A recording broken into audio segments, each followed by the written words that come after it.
It is another episode of the Juice on the Cuse podcast. Wes Cheng alongside Brad Bierman. Thanks so much for joining us on this Tuesday, April 8, 2025.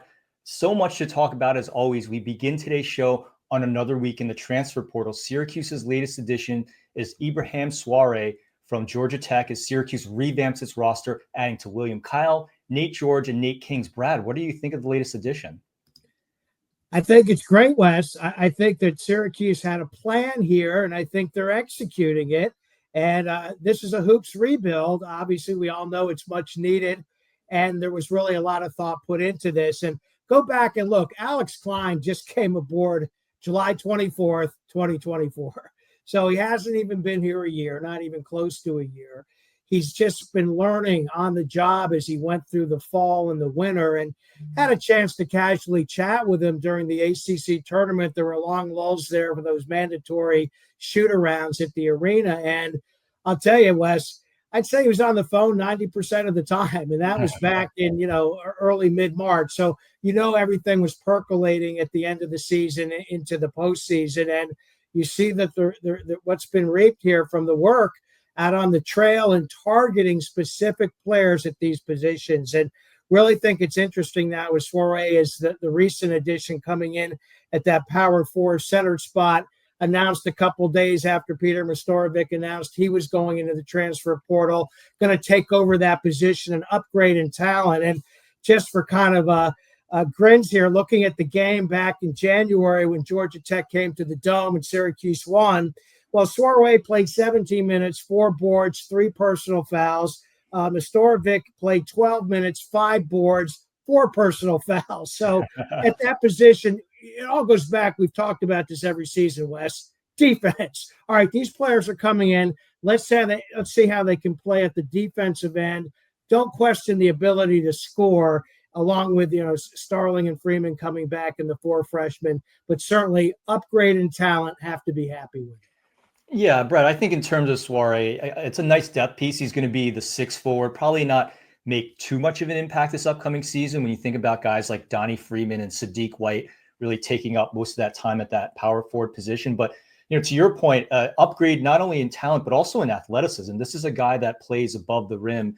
And this is something that Syracuse really needed as someone who can play, someone who has 3 years of eligibility, so it can develop into an important piece down the road and can fill in for that small ball center if Syracuse needs it. But Brad, I also wanted to pull back to the larger picture. We know the impact that NIL has had on this class. You can see in the quality recruit that Syracuse is bringing in. You take a look at last year, right? You take a look at guys that came in like a Jaquan Carlos or a Jair Davis. And these transfers were from Delaware, Georgia State, and Hofstra.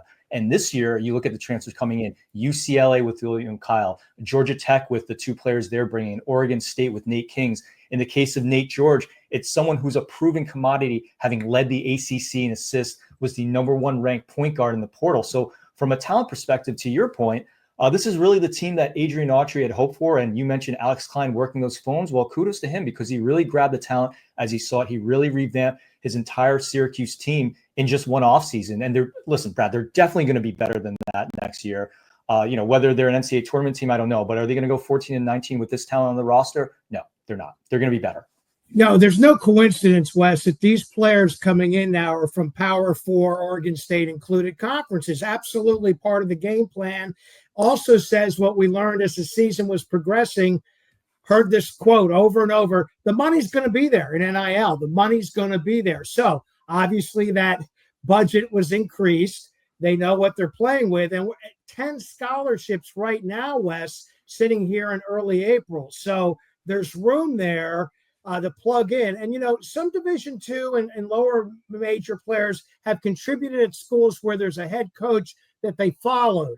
Really tough to do that, as we saw last year when you're dipping down a little bit in talent level from different leagues to match up there suddenly against ACC competition.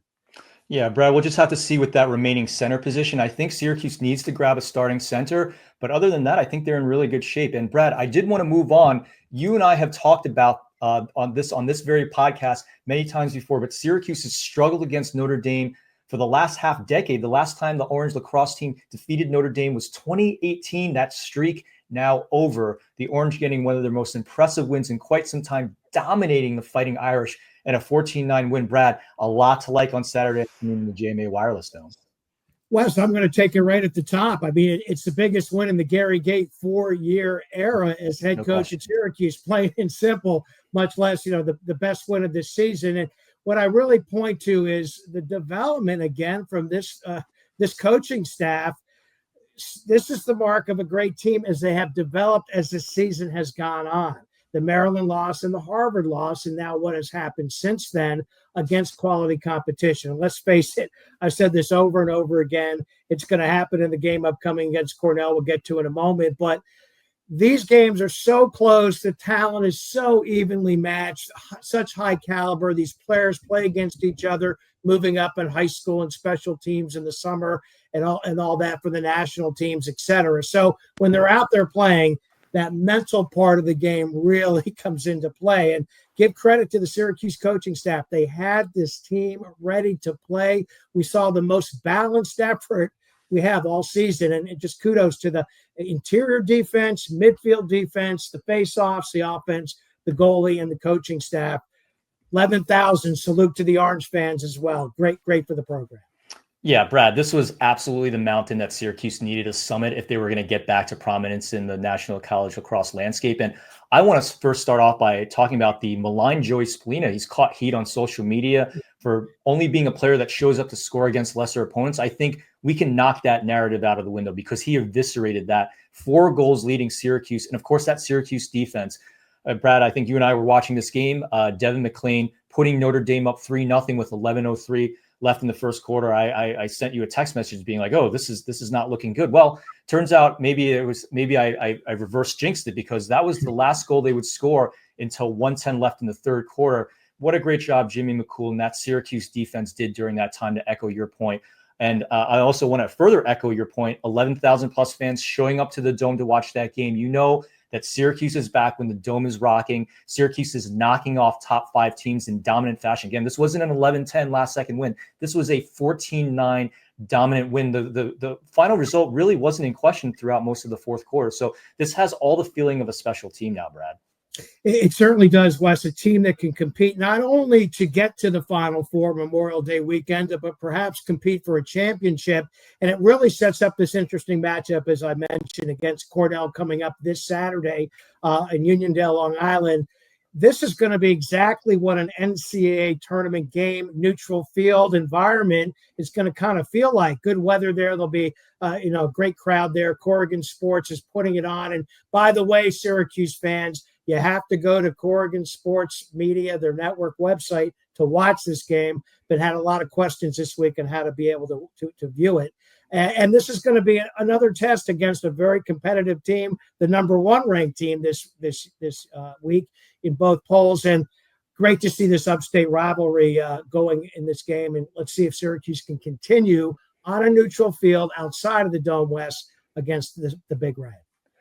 Yeah, elite lacrosse is back where it belongs in New York. And Brad, we're going to take a quick break. 2028 quarterback Dominick Sgambellone will join us when we return. This is the Juice on the Cuse podcast.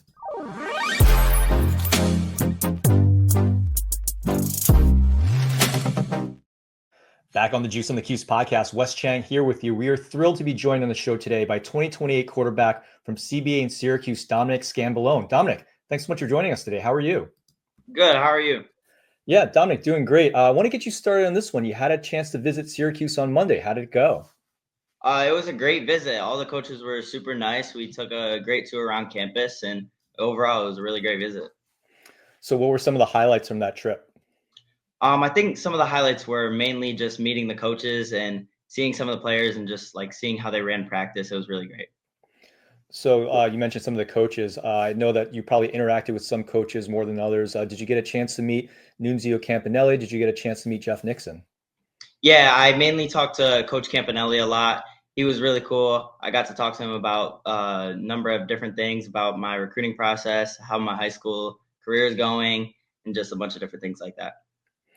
So one of the things I think that they probably will pitch all quarterbacks that come in, when you see the kind of success that Kyle McCord had, how does that change the way you look at Syracuse?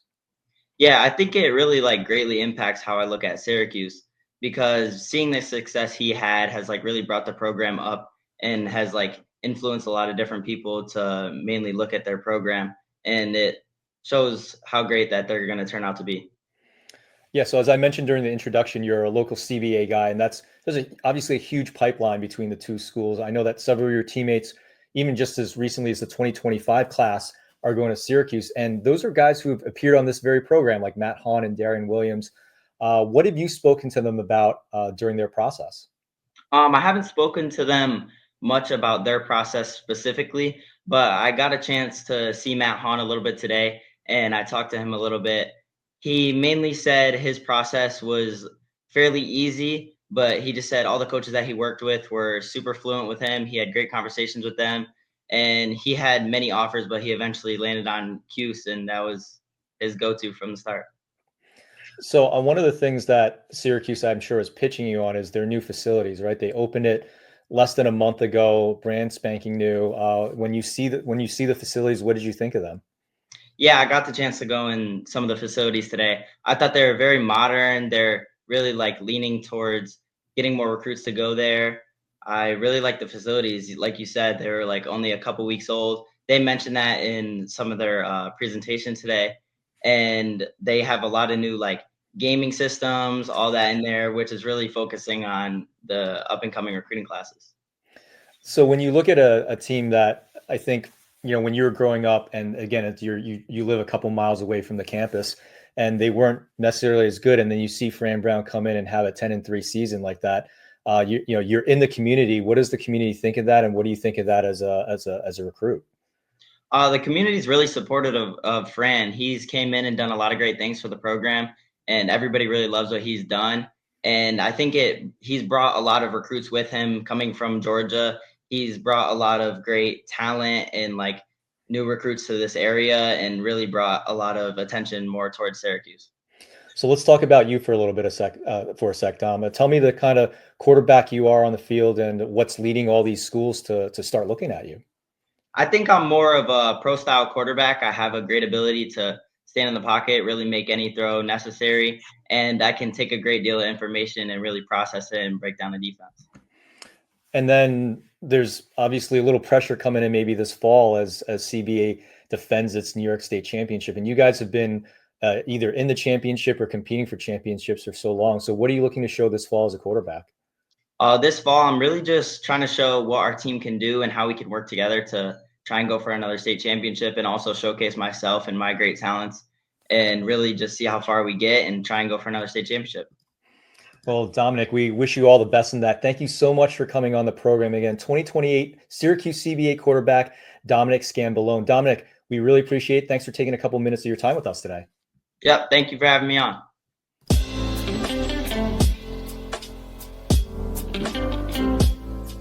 Welcome back to the Juice on the Cuse podcast on the Believe Network and Rivals.com with my longtime colleague, Wes Cheng. I'm Brad Bierman. And a final thought, Wes, revolves around snow, sleep, and studying. And those are the attributes of new projected Syracuse football quarterback Ricky Collins, who met the media after practice last Saturday. And as for snow, the Baton Rouge, Louisiana native saw it for the first time this past winter in central New York, and he certainly enjoyed it. As for sleep, well, he likes to get his 8 hours a night. It's part of his training regimen, of course, with getting a good diet and exercise in the strength and conditioning program, and then studying as in the playbook. He still has a lot to learn this spring as he tries to fend off the competition in the quarterback room for the starting job this fall.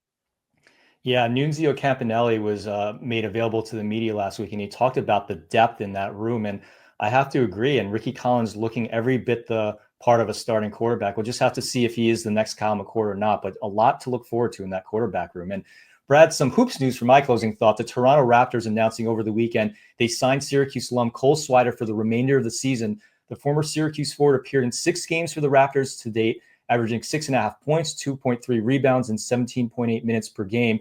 Just a nice return to the NBA for Swider, who's played for the Lakers, the Heat, the Pistons, and now the Raptors since being undrafted out of Syracuse in 2022. Congratulations, Cole, for ending the ending the season on an NBA roster. Always good to talk about orange in the NBA, Wes. Always. That's it for us. For Brad Bierman, this is Wes Cheng. You've been listening to the Juice on the Cuse podcast presented by Believe in Rivals, and we will see you next time.